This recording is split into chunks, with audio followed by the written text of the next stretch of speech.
Bolt finds the gap. There's the winning runs. He does the job. Does Khushil Shah yet again. BPL এ উঠছে রংপুর, ডুবছে ঢাকা, যুদ্ধে নেমে ভয় পান না নাহিদ রানা।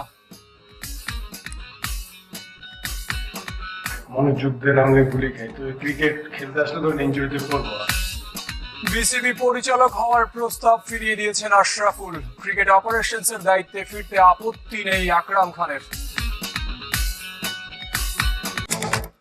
আসরে পাল্লা দিয়ে এগোচ্ছে রংপুর ও ঢাকা, তবে বিপরীত দুই পথ দুই দলের। রংপুর টানা পঞ্চম জয় তুলে নিতে 7 উইকেটে হারিয়েছে ক্যাপিটালসকে, আর চতুর্থ হারে সমালোচনার মুখে শাকিব খানের দল, যে ম্যাচে ওয়াইড আর নো দিয়ে সমালোচিত ঢাকার দুই বোলার। বিপিএলে ঢাকা আর খালেদ মাহমুদ যেন ব্যর্থতার প্রতীক।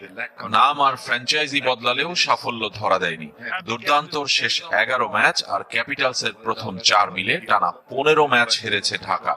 দুদলেই হেড কোচ খালেদ মাহমুদ। তবে ঢাকার হার সংখ্যায় চাপা পড়তে পারে না রংপুরের কীর্তি।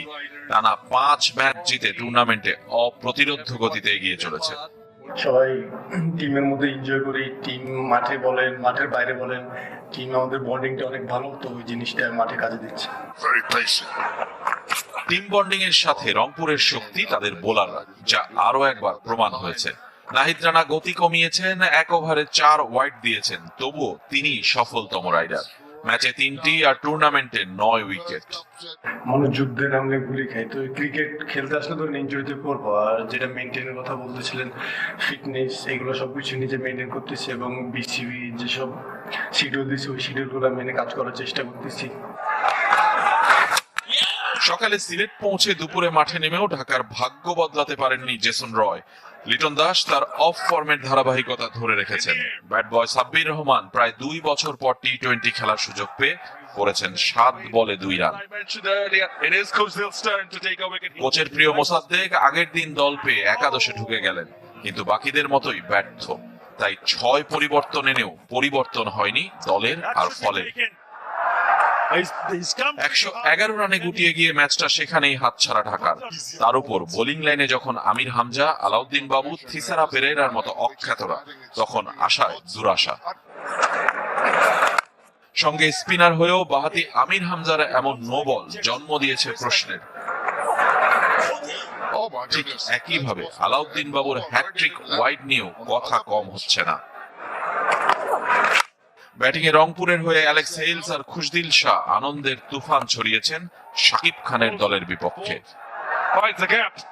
বিপিএল এ রংপুরের সাফল্যের রহস্য তাদের দলগত ঐক্য। মোহাম্মদ আশরাফুলের চোখে ক্রিকেটার থেকে কোচিং স্টাফ, টিম ম্যানেজমেন্টের সবার সম্মিলিত চেষ্টায় এগিয়ে চলেছে 2017 চ্যাম্পিয়নরা। আপাতত কোচিংকে উপভোগ করছেন সাবেক অধিনায়ক, তাই ফিরিয়ে দিয়েছেন বোর্ড পরিচালক হওয়ার প্রস্তাব।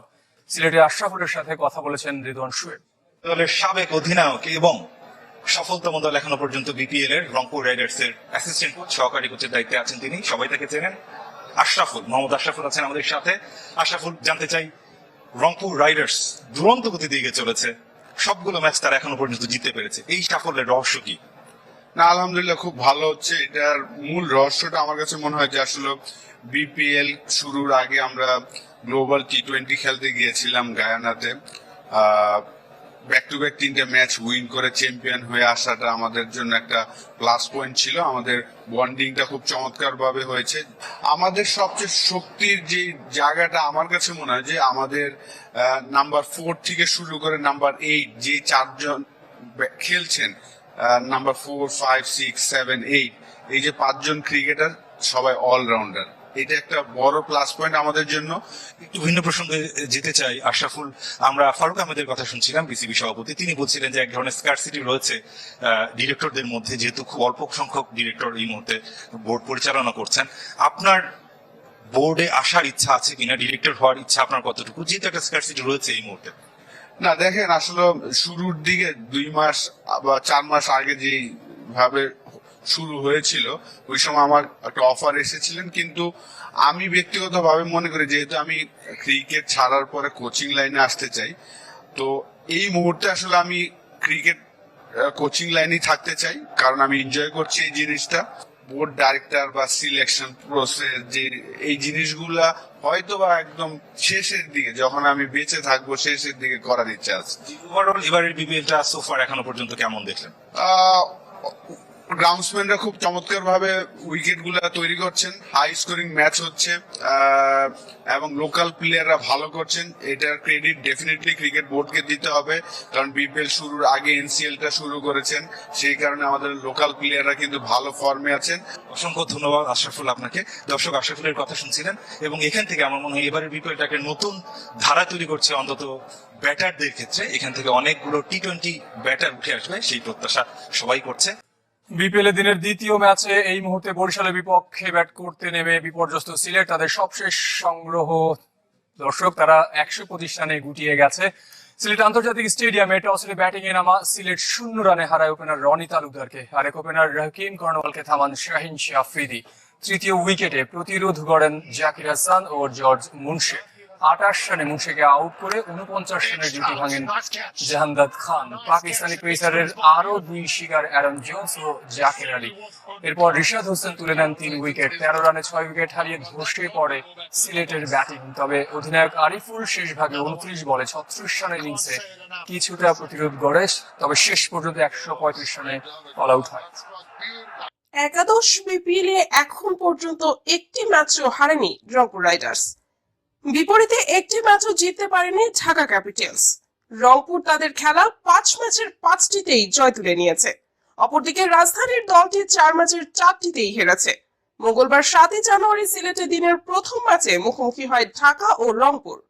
টসে হেরে ব্যাট করতে নেমে রংপুরের বোলারদের তোপে মাত্র 111 রানে অল আউট হয় সাকিব খানের দল। মামুলি লক্ষ্য তাড়ায় রংপুরের ব্যাটারদের কাজটা আরো সহজ করলেন ঢাকার বোলাররা। অস্বাভাবিক নো বল আর ওয়াইডের হ্যাটট্রিকের ম্যাচে 40 বল হাতে রেখেই 7 উইকেটের বিশাল জয় পায় 2017 বিপিএল চ্যাম্পিয়নরা।